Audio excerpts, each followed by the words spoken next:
Well, my gosh, I'm either sneaking in question number 2 on a one question week, or maybe a future question, or because some people thought that the other question was similar to the first one, that I'm giving another answer because this is a really important issue.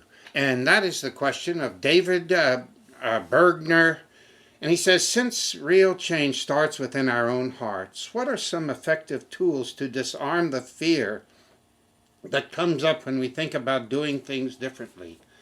Act strangely, acting wildly happy and joyful. How can we get beyond the self consciousness that hinders a free flow of creativity, imagination, and radically joyful living? You know, in the 12 years we saw patients, I did 4-hour initial interviews with patients. And I have to say that my estimation is that I found that 3% of the people I interviewed had self-esteem. So, a huge step in what you're asking, David, is to love yourself. So why didn't everybody just hug themselves, hold yourself like this and squeeze and go, I love me. And then say it with some feeling, I love me, and then get a little sensual, I love me. And just love me, and do that a half hour a day until you feel like you'd like to do it an extra 5 minutes. I also recommend people, and did when I was open, to get a little mirror and to look in the mirror and practice looking yourself in the eye and say, wow, what a beautiful person. I love me. How lucky to be me.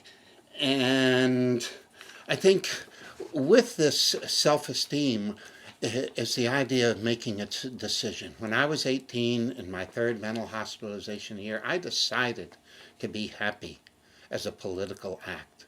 That I realized one of the options, and I think it was because my mother gave me self-esteem, was that I could make me. I could think in this moment, what do I want and how do I perform that? And much like the things you want, David, I wanted to be publicly happy and silly and outrageous, and to put joy and vibrancy, friendliness in the public space. And I just did it.